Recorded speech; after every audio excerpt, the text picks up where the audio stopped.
I use index cards as my goal-oriented planner, and I'm trying my very best to stick to a schedule in order to accomplish my goal of finishing a novel in 12 weeks. I'm Jen of Time and Tide Plans here on YouTube and on my printable card deck shop over on Etsy. This is my fourth 12-week year. I love this system and the growth it's provided me over the past year. If you're interested in accomplishing goals you've had on your list for years, like me, then let's work on creating a realistic schedule together to make it happen. Making sure I only shuffle the cards that I know and have the time and bandwidth to get to has been a work in progress for me. I've used the concept of time blocking in the past in a couple different ways, but never stuck to it. There's something to being on a schedule that I just really don't like. However, for my current 12-week year of finishing my novel, the need to stick to a schedule is more pressing this time. To kick off my process of creating a realistic schedule for my 12-week year goal of finishing my novel, I started with a bit of journaling to get the ideas in my head out on paper. A couple nights ago, Wyatt, my youngest son, and I watched Harry Potter 6. He's working his way through the series on his own for the first time while watching the movies after he finishes the book. While we watched, he built his Legos and I jotted down notes about my schedule,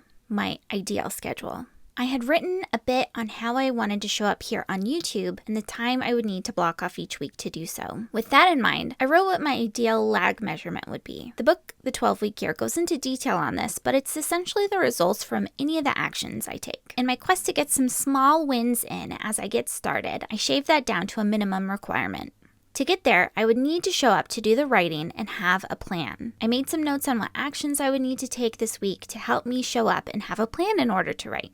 My last 12-week year was to lose weight.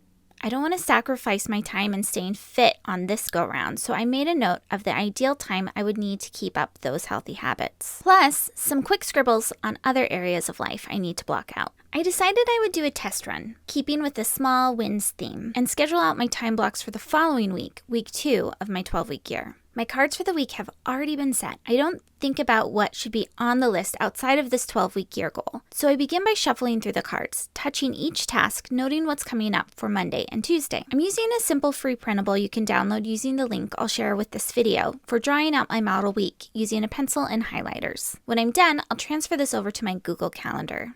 I like writing the schedule out on paper like this. It makes me feel like I'm putting together a puzzle. That's my son's Lego creation in the background. He built the stag Patronus, or is it Patronus? His grandma gave him for his birthday, so it's pretty cool. Blocking off the responsibilities I have to others first is an easy place to start. This is our first year doing traditional school since my oldest was in first grade. I do miss the freedom we had in our mornings with homeschooling, but can also appreciate what the built-in time limitations does for our discipline. The time blocks are categories of batch tasks, not single actions. So when I write school run, it's not that I'm taking an hour to run my kids to school. It's all of the tasks surrounding that outcome. Some I have a card for, such as make the bed, others not, like brush your teeth. In bed and read is another easy one to block off. This is the perfect example of a commitment to myself I shrug off pretty consistently. No one is forcing me in bed at 9 p.m. and up until we moved onto the boat, I worked nights when my kids went to sleep. So going to bed at a reasonable hour has been something I've been working on. However, if I'm going to be following my schedule, that's it. I go get in bed at 9 p.m. I say that now, but then things get backed up at the end of the day. A movie hasn't finished yet, or I'm just too tired to get in bed. I don't know if you get that, when you're just too tired to get up and go get in bed. Because there's things you have to do in order to get into the bed. So this week I'm getting in bed by 9 so I can get 8 hours of sleep and wake up early to write. In preparation for this goal, I read The 12-Week Year for Writers by Trevor Thrall and took a workshop with him last week. During the class, he discussed the idea that writing a novel will come at a cost. Really, most new endeavors we take on come at a cost in other areas of our lives. I won't be sacrificing anything this week when it comes to adding writing to my schedule. This schedule isn't that foreign to me. It feels like the most helpful, realistic next step towards accomplishing my goal. The cost might be low for my week 2, but I'll be keeping note of the areas in my life I could sacrifice to add in more focused work. I want to say this on the record to keep me accountable. I will not be sacrificing sleep to write. The next time block I added was writing my morning pages. I have not been very consistent lately. After spending more time walking and going to the gym in the morning, it took me a beat to decide if that was something I wanted to prioritize, writing 3 pages first thing in the morning or not. If I was going to go straight into more writing, Morning pages are 3 pages of handwritten stream of consciousness first thing in the morning, a practice taught by Julia Cameron in The Artist's Way. I time blocked in writing the pages while I make my coffee, and will follow it up with a quick review and shuffle of my card deck before I get writing. Sweeping my mind of nagging thoughts, worries, or shoulds really helps me focus. I write my morning pages, emptying my brain of anything that was bothering me, anything I noticed, or even more important, any problems I'm irritated by. When it comes out, my brain almost immediately goes about solving it in the pages. Some days I'll take a few of the items on the pages and transfer them to a card to take care of later. So with that in mind, I do think they'll be beneficial when it comes to eliminating potential distractions, but we'll see, I guess. Then comes my writing block. I chose to put it in the morning because it's the time I'm least likely to be needed by anyone. And it's also early enough that the list of potential other things I should be doing at that hour is pretty short. When it comes to writing, this will be my schedule Monday through Saturday. I decided not to time block on Sunday or write on that day. Again, weights doesn't mean I'll be lifting weights for 2 hours. That time also includes sauna, walking, and getting dressed and ready for the rest of my day. Not a departure from my current schedule. However, I did do some multitasking, moving my laundry and walking over to Tuesday. I moved my laundry card from the Monday divider to the Tuesday divider to reflect the change. Then I batch my lunch prep in with cleaning. I will at times put something in the oven or in the Instant Pot, which could give me time to run around and take care of a few of my home maintenance cards. My Monday cards are in mopping the floor, washing off the kitchen cabinets, and cleaning the windows. It sounds totally doable to do that. Have you read Dr. Bredesen's work? He promotes a Keto Flex 12-3 lifestyle that suggests you stop eating 3 hours before sleep. I actually think it's a pretty widely agreed upon practice. Sitting down to eat by 6 is another appointment I'd like to keep for myself. Well, all of it. I want to keep all of the appointments I make for myself. Also, a walk after dinner. I love walking after dinner, but sometimes let my laziness after the day get the best of me. And taking the time to do the end of the day tidy right after dinner rather than waiting. Then I blocked in family time. Lately, I've just been reading the room on how we spend the rest of our evening. It might be homework, reading, or watching a show, and spoiler alert, I go back later in the video to change it, which at first I thought, how horrible am I sacrificing my family time? We don't do a fun family activity every night. They like to have time in the evenings to do their own thing too. Then I started to write in Buffer, which is a free 60-minute time block where you can take care of the unexpected that comes up during your day. A suggestion from the 12-week year. However, there are times when I have my children around that they can come along to run an errand with me or help me with cleaning. What I can't do is focused work while they're around. So a better use of my time would be in writing, YouTube production, or product creation. What I do with the video editing and product creation blocks will be waiting for me ahead of time on my cards, so I won't have to think about it when I get to that time of day. The model week is so helpful. Instead of your ideal day, because every day of the week is different, I copy over what's repeatable and then go to work on filling in the blanks. It's a bit later in the morning now, and I spot my husband coming in from his training paddle, so I take a quick break. He's training for a 70-mile paddle from Tacoma to Port Townsend in Washington State. He started paddling at 3 a.m. and was able to see the northern lights when he first got out. After that, I made breakfast for the family and continued on with the planning at our pilot house table while the family buzzed in and out, enjoying the sunshine for the next hour. Picking up where I left off, I looked through my Wednesday cards. I don't do any cleaning tasks apart from the daily household necessities. Instead, I work on more administrative tasks, such as bill paying and making phone calls. I set aside a block of time for admin and couple it with lunch prep. After all, I'm sure there's a point where I can multitask in there. I move on to Thursday, checking first what's lined up for me on Thursday. I decided to take one of my family time blocks and use it for preparing for hosting a live stream on Friday. Are you someone that wakes up at the same time, no matter what day it is? I know for many they can't help it. I've never been one of those people. Maybe I can trick myself into being that kind of person, fake it until you make it. I'm continuing my sleeping schedule through Saturday.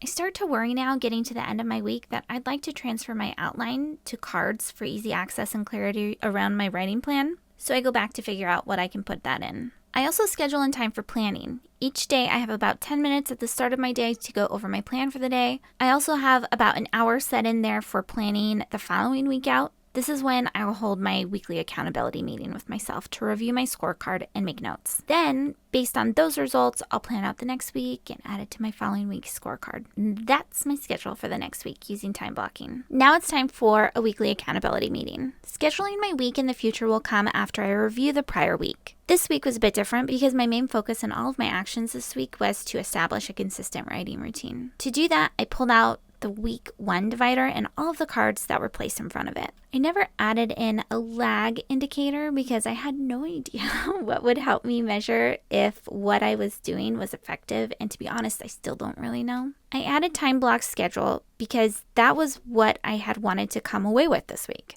In the future, the results that will prove I'm moving closer to my goal will be words written.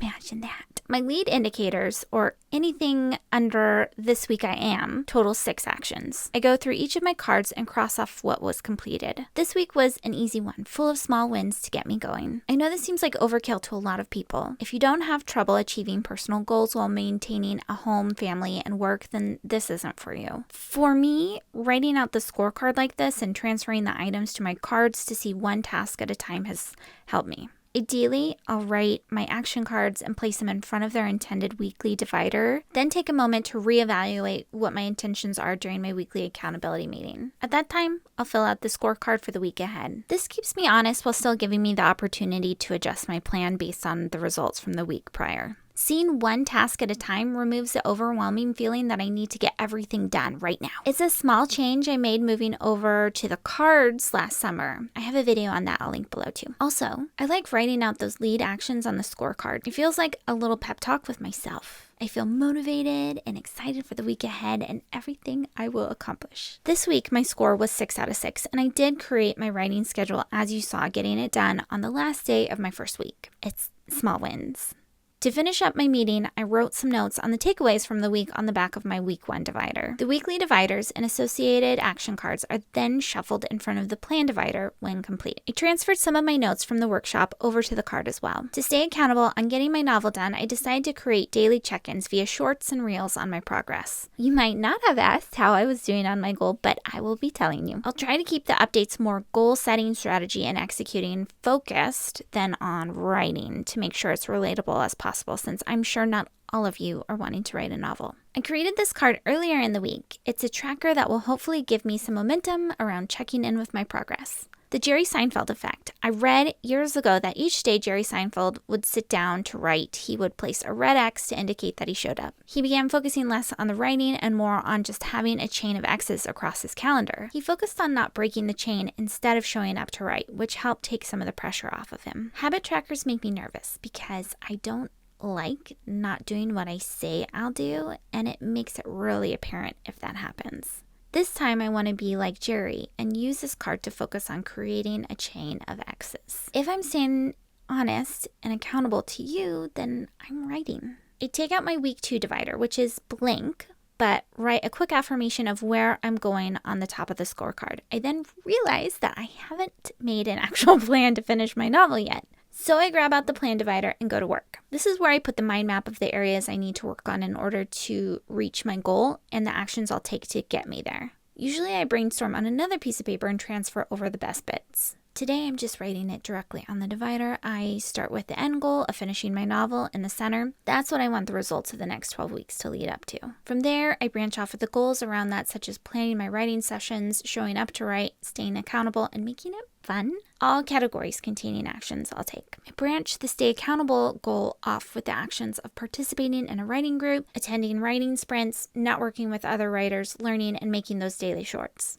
From there, I'll create cards that help me live out that plan throughout the weeks. To the scorecard, I add my 7 checkpoints in from the shorts. Each of those will count towards a point in my score at the end of the week. I don't cross the marks off on the scorecard each day. I only tend to the scorecard on Saturdays, the day of my weekly accountability meeting. To keep me motivated and on track, I shuffle the habit tracker style action card each day, evaluating my progress at the end of the week. Again, I see this as being my own personal coach. It might take extra time and extra writing, but by writing things out like this, I'm reinforcing that I am doing this. Next, I set up a card that will be shuffled each week, asking me to check in with my writing group. So here's an important update with my relationship to the 12-week year, I guess I could share. The accountability piece of the puzzle has always been hard for me. I don't usually approach people to work together for a few reasons. For one, I'm nervous about asking for help. I want to make sure I can return the favor equally, whether in time, expertise, or financially. Then, what if I do commit the time to the accountability relationship and they don't return the favor? Or the opposite. What if it's me who's the one who doesn't make the meetings or do the work? Plus, there's the work of finding the people who are in the same boat as you and organizing the thing. Just a lot of what ifs, which is just silly. The workshop really brought to my attention that no matter how the accountability group goes, it will be beneficial for me. I followed this local author for a year on Instagram. I really like her stuff, but I haven't reached out in any big way. So I messaged her and asked her if she knew about any local writer groups. She was so gracious to a stranger reaching out to her and answered me immediately. The writers group is not exactly the accountability group that the book suggests, but for me, it's a great start. The other card I wrote out was a project-based card around transferring my outline to index cards. It's something I started doing, but as my outline changed since last November, I need to redo this. I'm moving the scenes to index cards because I'm writing the novel's first draft using pen and paper, mainly because this has made the most sense for me over the years while I'm on the boat. My computer eats up any power we generate through the solar panels while on anchor. Plus, I've written morning pages for years, building up those handwriting muscles, and I enjoy the flow it brings me. Not to mention, it totally eliminates the desire to click off and check social media or the news. Making the best of what I have from where I am. No excuses, right? I noted where I had scheduled my outline transfer and I placed the card in front of that date divider. This is so odd. This is very backwards to how I've done my 12-week years over the past year. I usually do the mind map first, then the action cards, batching them and placing them in front of weeks. Then I set up the first few weekly dividers and go. And at some point, I'll do a little time blocking on my calendar when I realize that I don't have time for what I want to do. So let's see how this works out for me this week. Subscribe to the channel to see how the experiment works. If you work backwards like this, let me know in the comments. To finish up, I write out a daily card for my writing with my new small wins oriented goal of 25 minutes Monday through Saturday this week. This card will be shuffled daily. I'll use it on the table as I write to stay focused or just feel the joy later on in the day of being able to shuffle it to the next day. If for some reason I don't show up, I'll note it as a skip day. On the card, I note my tools I need to have present and shuffle it to Monday, when I'll begin my new writing routine. I determined that my lag measurement will be in pages written. I still need to figure out the math of how many pages that will be and how many I need to complete each week to finish a novel. The plan divider that I worked out my mind map on, it goes at the end of my 12-week year behind week 1 for reference and to collect all of the completed weeks in the 12-week year. The week 2 divider goes behind the 18 divider. That's the last day of my second week. Thank you so much for planning out the week with me. How is your plan for the week ahead going?